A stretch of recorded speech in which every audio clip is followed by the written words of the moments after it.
Hey YouTube, how's it going? Alright, well today we've got something kind of cool. It's The Warrior Ethos by Pressfield. If you don't know who he is, you really should check out his stuff. But stay tuned after we roll this intro, because we're going to get into this one.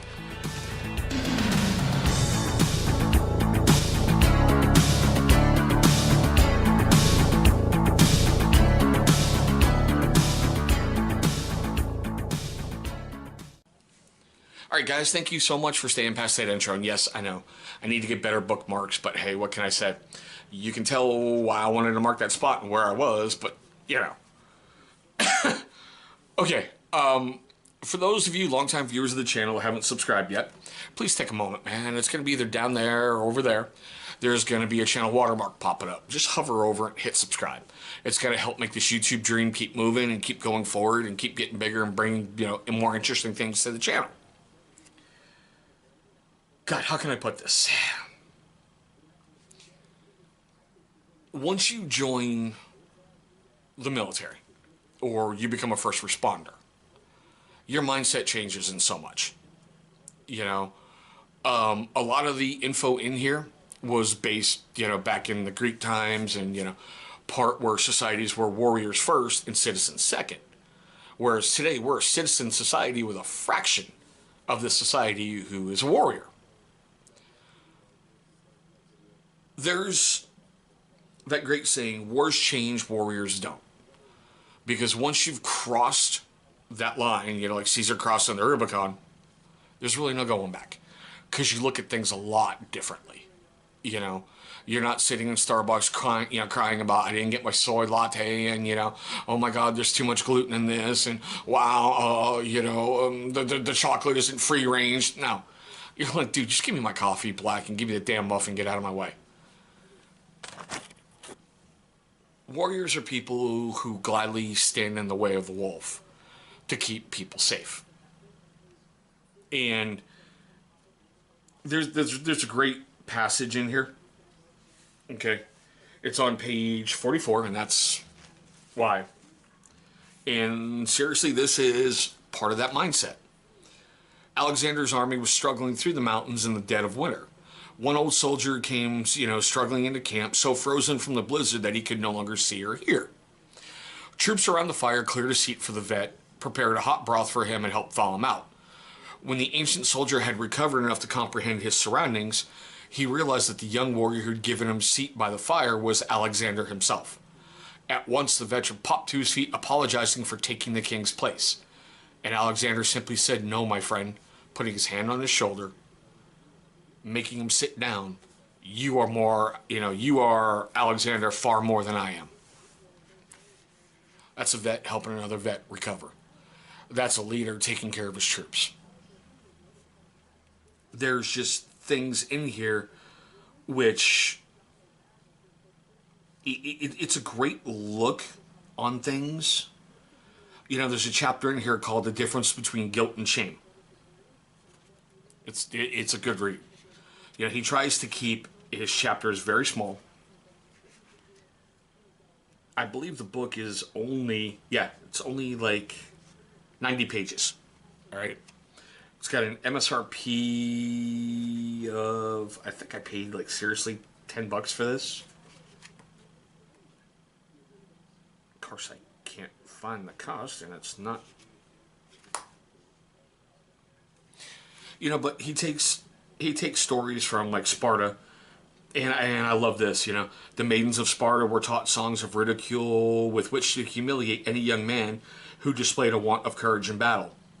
When a warrior was accused of being a trembler and returned to the city, the pretty young girls clustered around him, mocking him and defaming him with these anthems of shame. And there's this great story about a Spartan mother who lifted her skirt to chastise her kids and go, "Where are you running? Back here from whence you came?"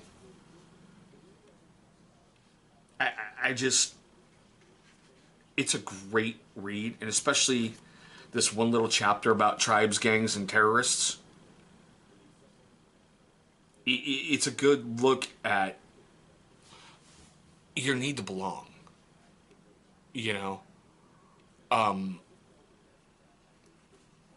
What's that saying? Find your tribe, find your cause. Well, when you get people around you who make you better and build you up, you don't want to lose them. And unfortunately, that's how gangs recruit people. They prey on, weak-minded. And especially terrorists, they preach an ideal that someone sits and goes, oh yeah, these Western people are this and here and there, and it starts to catch fire. So I get it. He's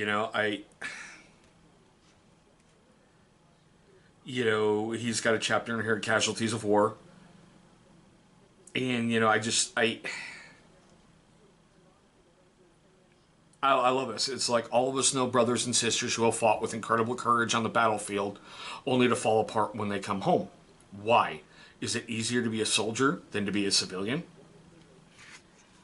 I gotta tell you, honestly, being a civilian to me was a lot harder than being in the military.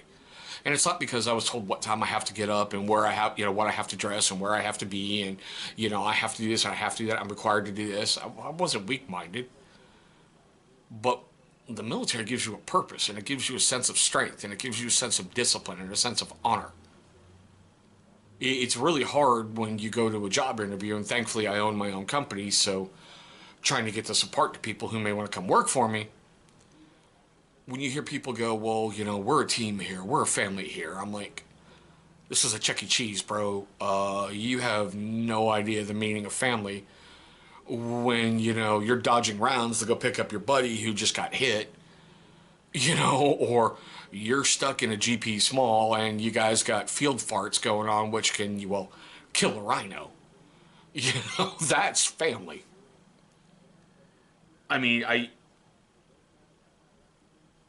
There's a great thing in here on page 51 in the chapter Joys of Misery. I love it. You may defeat us, the tribal elders say, but you'll never defeat our poverty. It just makes me laugh. They talk about things that people say, like in the movie 300, King Leonidas, saying point blank to his troops, eat hearty tonight, boy, eat hearty, guys, because tonight we dine in hell. There's black humor in there that when you're in the military, you understand. You'll laugh at it, you'll joke, like the saying in there, it was actually said, I guess, about the Persian army and how their arrows will blot out the sun, and you got the Spartan who looks back and goes, great, we'll fight in the shade.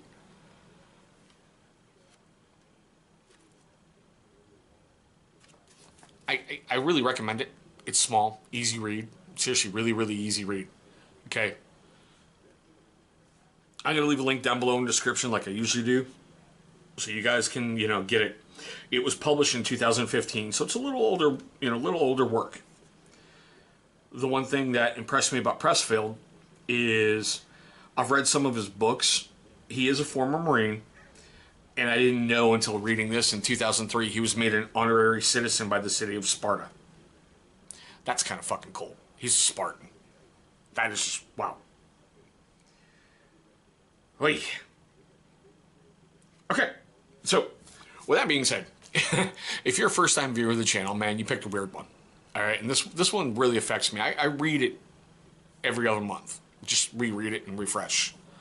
It's things that I can sit and talk with my kids on. But I want to thank you for watching this video. I know there's lots of videos out there about stuff like this, and I'm very flattered you chose one of mine. All right. For you longtime viewers on my channel, guys, you know the deal. Here's your second chance. If you haven't subscribed, you're going to see a big channel symbol popping up either in that corner or that corner. Go ahead and click on it, man. That's going to bring you right to subscribe. After you subscribe, please go ahead and destroy that bell icon. Why? Well, it's a good question. It's going to notify you every single time that I upload a video like this. Well, not like a book, but just a video to YouTube. Now, speaking of videos, two are going to be popping up either on that side of the screen or that side of the screen. Those are going to be videos that YouTube thinks is going to be a great viewing experience for you from my catalog of videos. Guys, thank you so much for watching this.